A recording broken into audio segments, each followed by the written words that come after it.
Bonjour, ici Christian Magret de TV Vidéo Tutoriel. Bienvenue à cette deuxième vidéo. Dans la première vidéo, nous avons vu comment vendre votre produit et surtout ce que vous devez avoir pour que la vente se fasse correctement. Nous avons parlé du formulaire et nous avons parlé aussi des possibilités de paiement que vous allez offrir à vos clients. Dans la vidéo d'aujourd'hui, on va parler de sécurité. On va d'abord parler de la sécurité dans le paiement. Et ensuite, nous verrons comment sécuriser et pourquoi il faut sécuriser votre produit sur votre serveur. Commençons par le paiement.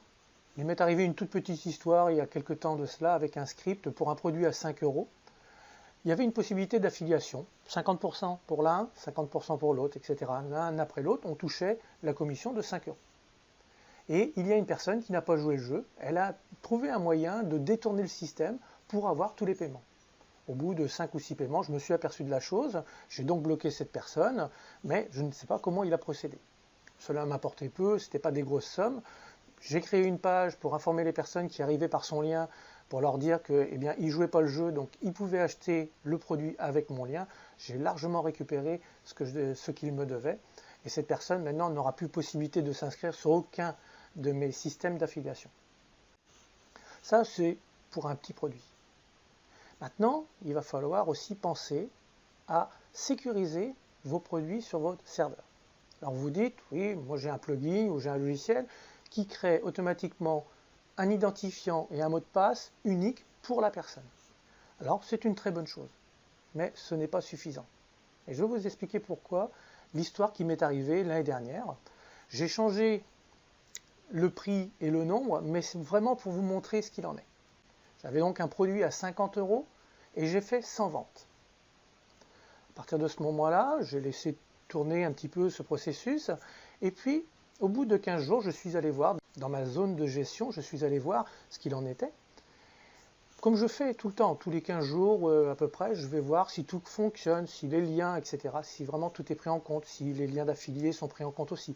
C'est un processus à avoir, comme on fait sa comptabilité.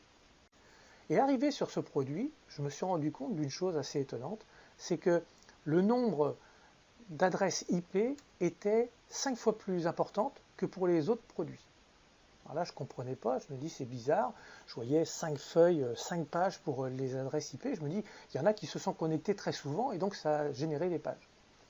Pour être certain, j'ai téléchargé l'ensemble de ces adresses IP sur mon ordinateur, j'ai installé ça dans Excel et j'ai fait supprimer les doublons. Et je me suis aperçu à ce moment-là que, eh bien, il y avait 250 adresses IP différentes, alors que je n'avais fait que 100 ventes. Alors, je ne comprenais pas trop ce qui se passait. Puis je me suis mis à réfléchir, je me suis dit, bon, effectivement, il y a des personnes qui ont un ordinateur au travail, un ordinateur à la maison. Donc ça fait 2 adresses IP. On peut imaginer une cinquantaine de personnes. Effectivement, après avoir fait l'étude des adresses, il y avait à peu près 50 personnes qui s'étaient connectées avec 2 adresses IP différentes, ce qui était logique. Mais il restait quand même 100 personnes. Alors là, j'ai commencé à faire des recherches et je suis allé dans ma zone membre pour regarder les commentaires. Et j'ai regardé les noms, et ainsi de suite. Alors il y en a qu'on connaît, ce sont des clients habituels, puis il y a des noms que je ne connaissais pas. Donc j'ai commencé à faire des petites recherches par rapport à ma zone de gestion. Et là, j'ai découvert une personne qui avait accès à la zone membre, mais qui n'avait pas acheté. Je lui ai donc envoyé un petit email en lui disant, ben voilà, vous avez accès à la zone membre de tel produit, mais vous n'avez pas acheté ce produit.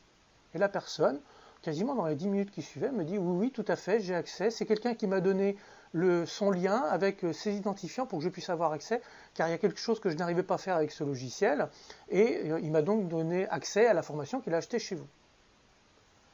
Alors je lui dis, bah oui, mais vous savez, alors je lui ai répondu, vous savez que normalement c'est une formation qui est pour une seule personne, c'est pas à être distribuée.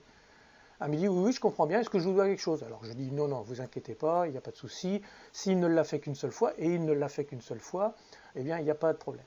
Mais ça veut dire que les liens pouvaient être donnés à d'autres personnes, et d'autres personnes pouvaient avoir accès. J'ai continué pour voir s'il y avait des personnes qui avaient fait beaucoup plus de partage de liens. Et là, je me suis aperçu qu'il y avait certaines personnes qui avaient fait jusqu'à 10 partages. Alors j'ai contacté une de ces personnes en leur disant, ben voilà, qu'en est-il? Vous avez accès à la zone membre, mais vous n'avez pas acheté le produit. et je reçois une réponse le lendemain. Si, j'ai acheté votre produit, 5 euros, voilà, donc j'ai accès normalement à la zone. Je dis 5 euros pour un produit à 50 euros, je ne comprends pas. Donc je lui renvoie, comment se fait-il que vous ayez acheté un produit Bien parce qu'il y a une personne qui nous a contacté pour faire un achat groupé à 10 personnes pour acheter votre produit. Ah, et là j'en suis resté des nus, je me dis mais qu'est-ce qui s'est passé? Effectivement, il s'était regroupé à 10 personnes, il y a une personne qui avait acheté le produit, et après, eh bien, il a demandé aux autres personnes, envoyez-moi 5 euros et je vous envoie le lien et les identifiants. Alors là, je peux vous dire que je suis resté un petit peu baba, surtout que c'était indiqué à l'intérieur, il y avait un fichier texte qui indiquait que cette formation était vraiment à usage unique, une seule personne. J'ai donc contacté la personne, pas de réponse. J'ai donc bloqué tout le monde, les 10, en envoyant un petit courriel en disant « Maintenant, l'accès vous est fermé, et si vous voulez demander remboursement, demandez remboursement auprès de celui qui vous a demandé d'avoir accès à la formation pour 5 euros. » Je ne pouvais pas accepter ça. Il serait venu vers moi en me disant, ben voilà, nous sommes 10, on aimerait avoir accès à ta formation, est-ce que tu peux nous faire une proposition? Oui, éventuellement, j'aurais réfléchi à la chose, et puis j'aurais dit, bien évidemment, il y a 10 personnes qui veulent avoir accès, je peux très bien leur faire du 25 ou 30% de réduction, voire même 50 s'il y a plus de monde, après c'est toujours à avoir à calculer, mais bien évidemment. Mais là, le faire sans m'avertir, ça je ne pouvais pas permettre. Alors qu'est-ce que j'ai fait ensuite? Je suis allé dans mon tableau de gestion, et je suis allé mettre simplement accès à toutes mes formations pour une seule adresse IP ou 2 adresses IP, et ainsi, je n'avais plus ce problème. Alors, si vous avez vous-même des systèmes où vous avez la possibilité de créer un identifiant et un mot de passe, mais vous ne pouvez pas limiter l'accès aux adresses IP, il va falloir que vous réfléchissiez comment est-ce que vous pouvez interdire l'accès aux personnes différemment. Donc vous voyez que de tous les scripts qui existent, il y en a encore qui s'enlèvent naturellement de la liste que vous avez.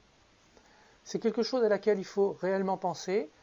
Ce sont des choses qui se font plus que l'on ne le croit, parce que j'ai fait d'autres recherches sur mes sites, et je me suis aperçu qu'effectivement, à un moment donné, j'avais un groupe de 25 personnes qui ont fait la même chose. Donc ils ont acheté un produit qui était à 150 euros à 25. Ça ne leur a pas coûté cher. Je peux vous dire qu'ils n'ont plus accès du tout maintenant. J'attends qu'ils me recontactent. Je ne les ai pas contactés, je les ai bloqués, tout simplement. Et j'attends qu'ils me donnent réponse. Alors, il ne faut pas être parano, d'accord?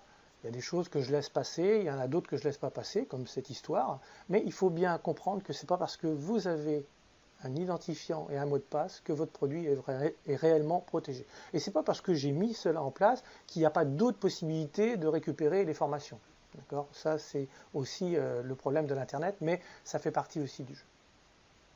Voilà pour cette vidéo sur la sécurité. Dans la prochaine vidéo, je viendrai vous parler de communication. Alors, je vous parlerai un tout petit peu d'autorépondeur, mais surtout, je vais vous expliquer pourquoi la création d'un formulaire avec votre script, et il y en a plusieurs qui le permettent, vont vous faire gagner plus d'argent que vous n'en auriez gagné si vous n'aviez pas utilisé ce formulaire.